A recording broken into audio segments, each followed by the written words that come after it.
Assalamualaikum warahmatullahi wabarakatuh. Jumpa lagi dengan saya di channel Guru Matematika. Kali ini dengan pembahasan tentang uji beda dua sampel. Kalau kemarin di video sebelumnya saya sudah sampaikan bagaimana cara mencari uji beda satu sampel, dan sekarang uji beda dua sampel. Uji beda dua sampel itu ada dua. Yang pertama ada yang independen dan ada yang dependen. Jadi apa itu uji beda atau uji T dua sampel? Yaitu menguji perbedaan rata-rata antara kelompok 1 dan kelompok 2. Dua-duanya sama, independen dan dependen. Kemudian poin selanjutnya perlu diperhatikan apakah dua data tersebut adalah dua kelompok yang independen atau dua kelompok yang dependen berpasangan. Apa itu independen? Independen itu bila datanya atau kelompoknya yang satu tidak tergantung dari data kelompok 2. Misal, membandingkan min atau nilai rata-rata pelajaran matematika kelas 6 SDX dan MIY, atau kelas 6A dan kelas 6B gitu ya. Jadi ada dua kelompok yang berbeda, dua kelompok belajar yang berbeda. Sedangkan kalau data dependen atau berpasangan, misalkan kelompok yang datanya itu ada ketergantungan seperti berat badan sebelum dan sesudah mengikuti program diet, atau kecepatan menghitung setelah dan sebelum mengikuti pelatihan sempoa misalkan. Nah, itu adalah dependen. Uji beda atau uji T dua sampel independen itu seperti yang sudah disampaikan merupakan uji T sampel yang tidak berpasangan atau saling lepas. Prasyarat untuk uji beda dua sampel independen adalah yang pertama, kedua sampel tidak saling berpasangan seperti tadi, ada kelas 6A dan kelas 6B, SMPX dan SMPY misalkan ya. Kemudian datanya kurang dari 30, jika lebih maka menggunakan uji Z. Data asli berskala interval atau rasio dan datanya berdistribusi normal. Berarti sebelum ke uji hipotesis nanti ada uji prasyarat analisis, yaitu uji normalitas. Kemudian data homogen, jika tidak maka diambil kesimpulan pada output SPSS equal variance not assumed. Jadi ada dua uji prasyaratnya, yang pertama uji normalitas dan homogenitas. Contohnya begini, seorang mahasiswa semester akhir ingin meneliti tentang perbedaan hasil belajar matematika siswa antara penggunaan metode diskusi dan metode konvensional. Hasil belajar dari 10 anak atau sampelnya adalah sebagai berikut. Ini ada kelompok A dan ini adalah kelompok B. Kelompok A itu adalah kelas dengan metode diskusi dan kelompok B kelas dengan metode konvensional. Nah, hipotesis penelitiannya kita lihat dari judul tadi, perbedaan antara hasil belajar matematika siswa dengan penggunaan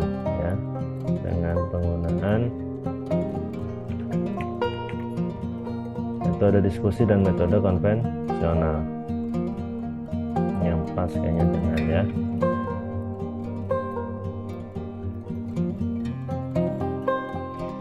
Kemudian hipotesis penelitiannya adalah H0-nya tidak terdapat perbedaan yang signifikan antara hasil belajar matematika siswa dengan penggunaan metode diskusi dan metode konvensional. H1-nya terdapat perbedaan yang signifikan antara hasil belajar matematika siswa dengan penggunaan metode diskusi dan metode konvensional. Hipotesis statistiknya, karena tidak terdapat perbedaan maka kedua nilai rata-ratanya sama. Kemudian H1-nya, jika terdapat perbedaan maka nilai rata-rata keduanya berbeda. X1 dan nilai rata-rata kelompok 1 tidak sama dengan nilai rata-rata kelompok 2. Rumus uji T ini X1, X bar 1 adalah nilai rata-rata kelompok pertama dikurangi X bar 2 nilai rata-rata kelompok 2. N1 jumlah siswa di kelompok 1 dikurang 1 dikali standar deviasi kelompok pertama dikuadratkan, kemudian ditambah jumlah anak di kelompok 2 dikurang 1 dikali standar deviasi kelompok 2 dikuadratkan dibagi jumlah anak di kelompok 1 tambah jumlah anak di kelompok 2 dikurang 2 dikali seper jumlah anak di kelompok 1 ditambah seper jumlah anak di kelompok 2 di akar. Oke, ini kalau di sini saya langsung ke SPSS ya, langkah-langkah SPSS-nya. Langkah pengujian yang pertama ada uji prasyarat analisis, namanya uji normalitas tadi. Uji normalitas bagaimana? Apakah normal atau tidak datanya? Langkah SPSS-nya yang pertama, letakkan data nilai kelas ke-1 dan ke-2 dalam satu kolom, lalu bedakan dengan tanda 1 dan tanda 2 di kolom sampingnya. Oke, kita buka SPSS-nya dulu. Ini dia. Oke, kemudian kita copy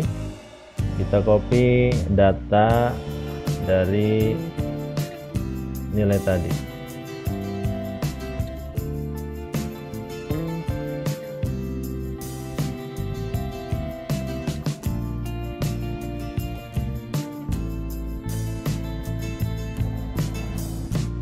Oke, kita copy ke sini datanya. Ini data pertama atau kelompok 1 kita copy. Dan data kelompok 2 juga kita copy. Kita taruh di bawahnya. Ya. Kemudian kita bedakan dengan angka 1. Ini kelompok 1 berarti sampai 10, dan dari data ke 11 itu kelompok 2.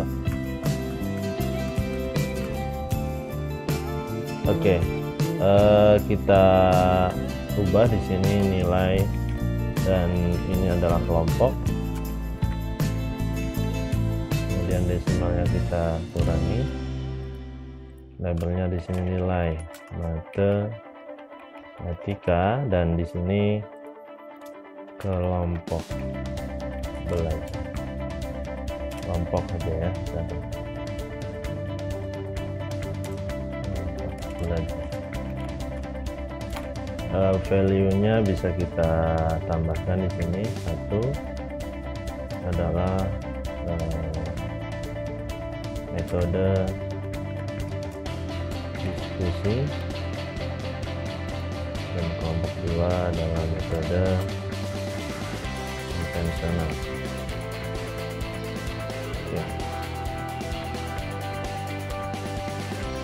Oke, sekarang kita lihat di sini.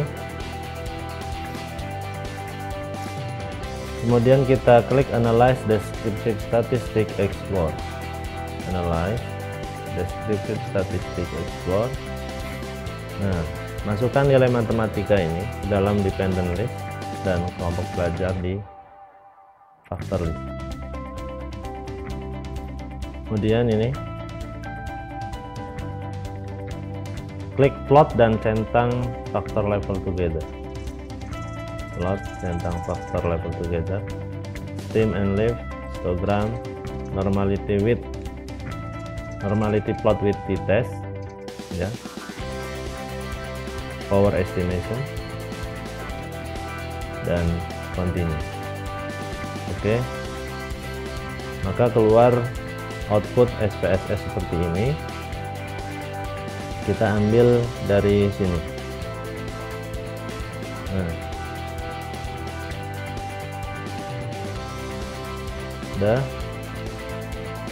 kita paste di sini juga kayak copy spesial. Oke. Nah, ini sudah ada. Ini ya. Berdasarkan output di atas, kita buat interpretasinya berdasarkan output SPSS di atas diperoleh p-value uji normalitas sebesar 0,813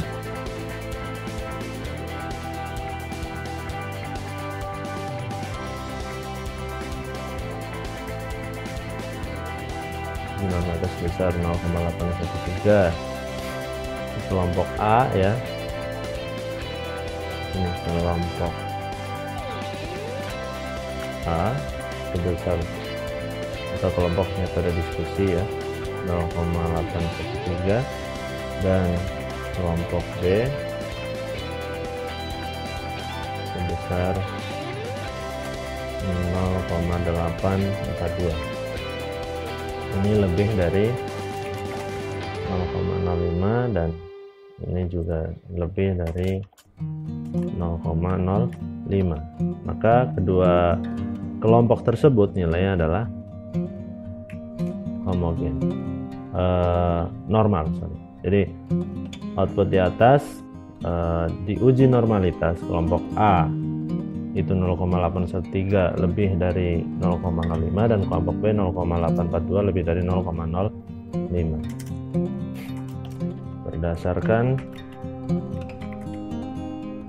Berdasarkan ini dasar pengambilan keputusan,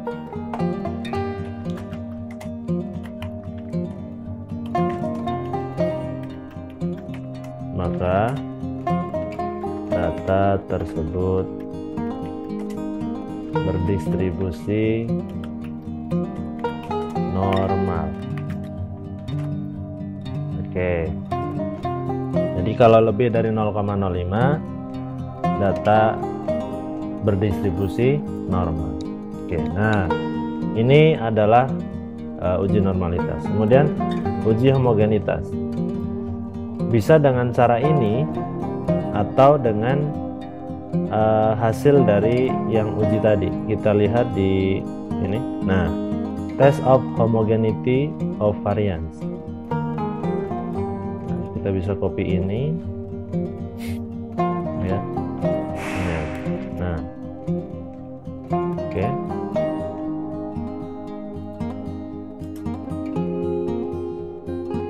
Atau pakai model ini, analyze, compare, mean, one way ANOVA. Begini, analyze, compare, mean, one way ANOVA. Kemudian ini taruh di dependent, ini di factor list, optionnya mean plot, continue, oke. Nah, ini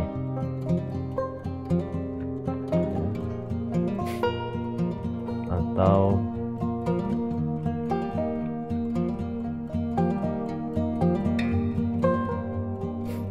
ya bisa pakai ini ya. Kita pakai yang sudah ada, jadi tinggal satu kali jalan saja dengan yang tadi uji normalitas ya. Oke, ini saya hapus saja berarti. Berdasarkan output di atas, nah ini saya copy biar lebih cepat ngetiknya. Diperoleh p-value uji homogenitas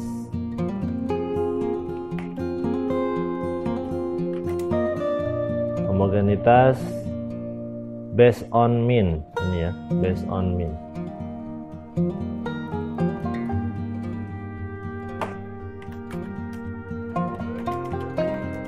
Sebesar 0,813 0,861 dan ini lebih besar dari 0,0. Dasar pengambilan keputusan, data tersebut merupakan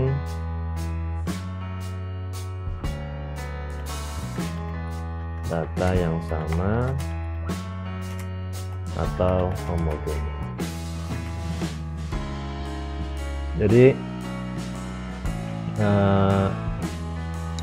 ketika di uji normalitas kalau lebih dari 0,05 maka normal, homogenitas juga sama. 0,05 juga homogen. Oke. Setelah uji prasyarat sudah kita lalui, ada normalitas dan homogenitas.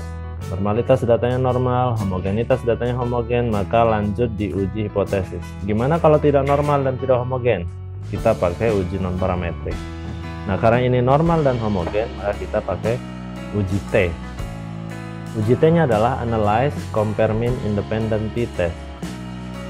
Analyze, Compare Mean, Independent T-Test.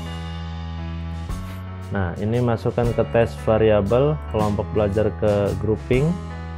Kita klik define grupnya. Ini grup 1 adalah kelompok 1, grup 2 adalah kelompok 2. Continue option. Ini sudah betul 95% dan oke. Nah, kita ambil yang independent sample t-test, kita klik 2 kali. Kita ubah dari pivot, transpose rows and columns. Kita copy spesial, image oke, dan kita paste di sini. Oke, jika p-value 0,05 kurang dari 0,05 maka tolak H0. Jika p-value-nya lebih dari 0,05 maka terima H0. Kita lihat di sini T hitungnya 0,835. Oke. Saya copy aja di sini.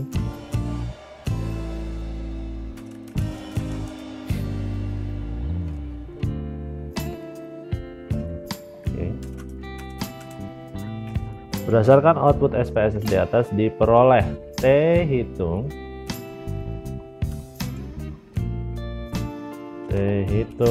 sebesar 0,835 dengan DF 18 diperoleh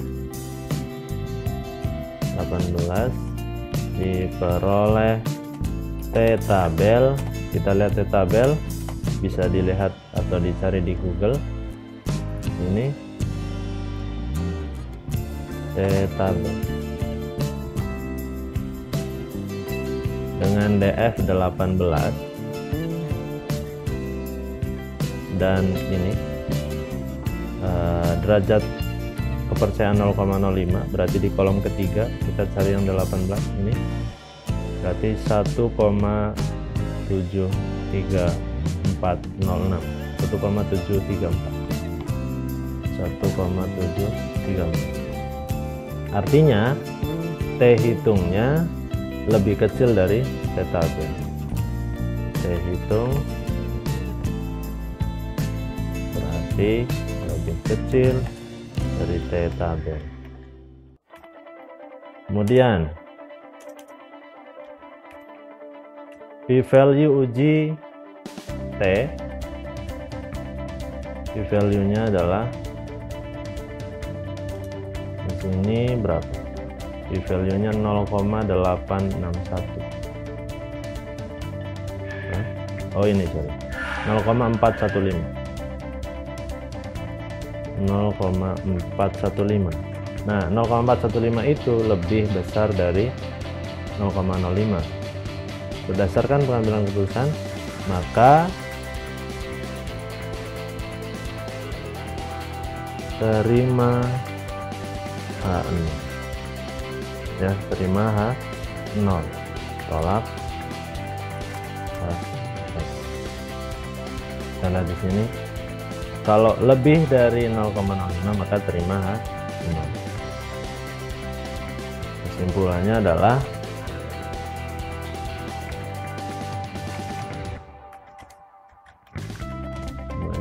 kita lihat di hipotesis penelitian di sini tidak terdapat perbedaan. Tidak terdapat perbedaan yang signifikan antara hasil belajar matematika sesuai dengan penggunaan metode diskusi dan metode konvensional. Oke, itu adalah cara bagaimana mencari uji beda dua sampel independen. Semoga bermanfaat. Insya Allah ketemu lagi di video selanjutnya uji beda dua sampel dependen. Sekian, wassalamualaikum warahmatullahi wabarakatuh.